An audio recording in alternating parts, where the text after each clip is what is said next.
India's foreign policy is being tested at a critical juncture. Prime Minister Narendra Modi's visit to Japan, followed immediately by his participation in the Shanghai Cooperation Organization Summit, alongside Xi Jinping and Vladimir Putin, underscores the delicate balancing act New Delhi is attempting between the West and the Eurasian bloc. So, meanwhile, this President Donald Trump's tariff war has put India under economic pressure, even as Washington seeks closer defense cooperation. So, as sanctions squeeze Russia and China, also, supply chains tighten and geopolitical alignments shift.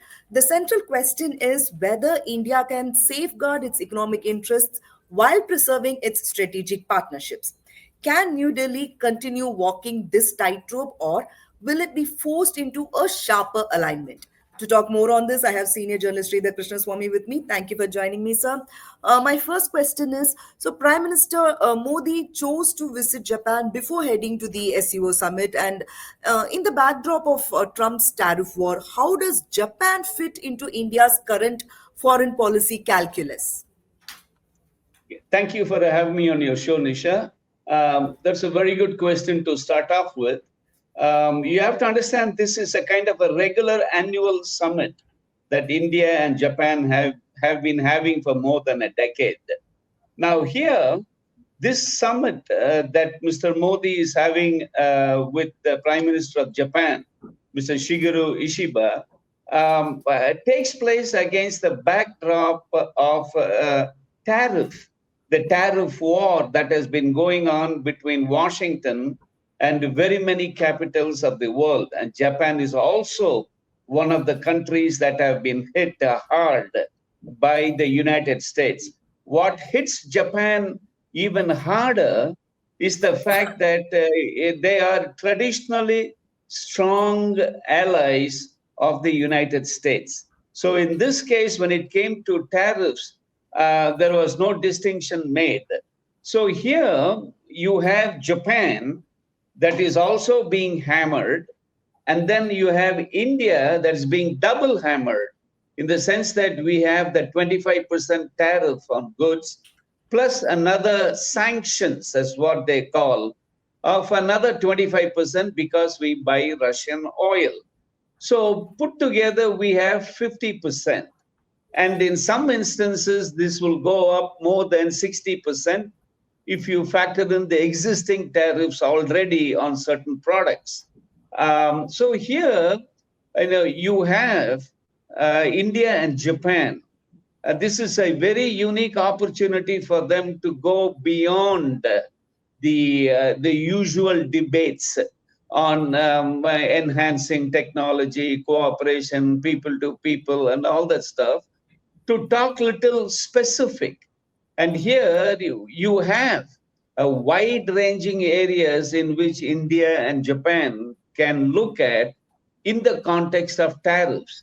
Now, within autos, you have batteries, robotics, semiconductors, shipbuilding, nuclear energy, biofuels. These are all the things that India and Japan are looking to expand their cooperation. And don't forget, now today, Japan has indicated that it would like to double the private sector investment in India to about $70 billion, which is a very big thing. For Japan to come in a very big way in private sector investment in India itself shows the kind of confidence that the country has on the emerging scene within India. So all in all, Mr. Modi, this is a good backdrop for him as he travels to Tianjin in China for the summit meeting of the SCO, the Shanghai Cooperation Organization. I'll leave here so that you can take it up. At the SCO Summit, Prime Minister Modi is seen, sharing the table with Xi Jinping and Vladimir Putin, and it signals closer proximity with Russia and China. So, at the same time, India is also deepening its defense cooperation with the United States. So, what message does this dual track send to Washington, and does it actually risk undermining India's credibility as a strategic partner? See, you have to be careful when we talk about strengthening our military cooperation with the United States. Yes, you're right. For the last 10 years, we have been buying a lot of equipment for the Indian Armed Forces. But in the context of tariffs and sanctions, is that going to continue? You see, one of the things that we did not play the cards right is in quietly letting the administration in Washington know that if you kind of push us in a corner, then we may have to rethink on many of the things that we have been having in mind. For example, there is a whole bunch of fighter aircrafts that the Indian Air Force is looking at, and that is not to take away the existing interest in Apache, Chinook helicopters, and a lot of other military hardware worth billions of dollars down the line. Now, if the United States is not willing to take a larger picture, then India may have to source its requirements from other places, maybe even from the Soviet Union, which may not be liking to the United States, but that's how the chips are going to fall. At one time, there was a lot of talk about India being interested in the F-35s. Now, today, we'll be interested in the Su-57s of Russia. So, see, this is where we should have privately set the ball rolling even before these tariffs and sanctions came in place. Likewise, if you look at India, if you look at the aviation sector, you're talking about big money over the next 10 to 20 years. And there is Boeing. We could have told quietly, send the message to Boeing. Listen, it may impact from where we source. And thirdly, we have a lot of civilian nuclear plants that we are having in mind. We could have told General Electric and Westinghouse, listen, if your government insists on doing this, then there'll be pressure in India to look elsewhere. These are all legitimate talking points. These are not something new, but these are the things that will make a difference. I don't know whether your readers will remember, there was a very famous Speaker of the House of Representatives in the US called Tip O'Neill. And Tip O'Neill had a very famous saying. He said, all politics is local, meaning that if you pinch Boeing, Lockheed, Westinghouse, General Electric, if you pinch them, it'll hurt local markets. And that's where the message is. Okay. So American sanctions, have been biting Russia and China, and of course, India too is facing tariff heat. So how are these sanctions reshaping economic and diplomatic space for India? Oh, it will. It will, because we have to look in the short term. We have to look for other markets. Our exporters are hurt from Jaipur to Tirupur. Our people are hurt. And same thing goes for the gem and jewelry market. It's just not garments. It's a whole slew of products in which we are going to be hurt. So we have to, in the short term, we have to look for additional markets. That means that we may have to talk to other countries to see how we can soften the blow. But in the longer term, I have always been saying, this is also an opportunity for us to really start making long-term plans, long-term reforms in the import-export sectors, structural reforms. These are not one-shot deals. This tariff and sanctions have really been a big eye-opener for India. Hopefully it is. For people not merely to tinker with the GST rates and income tax slabs, but to look at the larger picture. How can we structurally reform our import and export sectors so that we are able to better withstand the future shocks? Okay. Let's talk a bit about the glaring double standards in this geopolitical situation. So, despite tensions, Trump has avoided imposing equally harsh penalties on Russia compared to India. So, is it because the US remains dependent on China for rare earth minerals and critical supply chains? Obviously, because you see, China imports more than 60% of its oil needs from Russia, and we only are at 35%. But the American argument is, until the time the Ukraine war started, you're only importing 2%, and now you're importing 35%. So you are bankrolling Putin's war.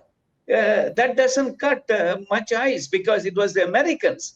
It was the Biden administration. It was Europe that was telling us to buy Russian oil to stabilize oil prices. So here, and then, what do you do with China? The China, they really don't want to mess with China, because they know, China has a global trade surplus of $1 trillion. Global surplus, 1 trillion. With the United States alone, they post a surplus in the neighborhood of $250 to $260 billion annually. And then here you have the United States nearly totally dependent on rare minerals from China that controls 80% of the market. So you cannot, you're not able to source these rare minerals. Now, you were thinking of having Ukraine as one of your alternatives, but the war in Ukraine is not over. And what happens if Mr. Putin grabs these areas where Ukraine has got these rare metals, rare minerals, and then refuses to trade with you? So there are a lot of ifs and buts. But with China, definitely the Americans are not able to do much. That's the reason why they got into a sectoral agreement with China. They haven't slapped any tariffs yet, but they've got into sectoral agreements. Certain areas they have agreed to do certain things. So, China is definitely sitting on a different plane than Russia is, or than even India is. And as far as you were talking about double standards, and Russia, Mr. Putin himself said very recently, Russia's trade with the United States has gone up 20% since the time Mr. Trump came to power in Washington. So what do you make of that? And now we are getting news that the United States and Russia are in talks on oil and energy sectors. So what do you make of that? Sir, on one hand, you're penalizing India, but I think this penal move against India has got to do with everything other than Russian oil. Okay. So my last question is, it's quite a long one. With tariffs from the US on one side and closer coordination with Russia and China on the other, what choices does India have to protect its economic interests, without damaging its strategic partnerships? So, given the current, geopolitical churn, do you see India-US ties moving toward a deeper alignment, or will India continue walking a tightrope between the West and the Eurasian bloc? That's a very good question, but a very difficult question also, because Nisha, as you know very well, in foreign policy you cannot do abrupt shifts. You cannot. That is what Trump is being told, even in America. This US-India partnership has been nurtured and built over the last 25 years. And in one go, if you want to set it back to the 90s, that's going to be very difficult to build it back to 2025. You see, it is very easy to break something, but very difficult to build it, very difficult to put it back. So India will have to do a lot of tightrope walking. That's the reason why, for example, India and Japan is very important. because you have to look at India and Japan in the context of the Quad. What will happen if the United States under a Trump administration weans itself away from the Quad? Now, what do? Do you dissolve the Quad, disband the Quad, or just put it in cold storage? Or do you find mechanism in which the other three countries can step in and play that role? So these are the things, but all these things cannot happen in one day. It cannot happen when Mr. Modi returns, after the SCO Summit and after his talks with Mr. Putin and Mr. Xi. So here, basically, you're talking. We have to do a lot of tightrope, walking. Economically, we have to bite the bullet. It's going to be tough. It's going to be tough for everybody, not just for Mr. Modi. Down the line, down to the last Indian. We have to feel the pinch, see how much it hurts, and see what kind of medicines we can take to alleviate that pain. But in all this, there is also an opportunity for us to look ahead. And I think that is where the focus must be. Simply complaining about tariffs and sanctions is not going to take it away. Thank you for your input, sir. Thank you.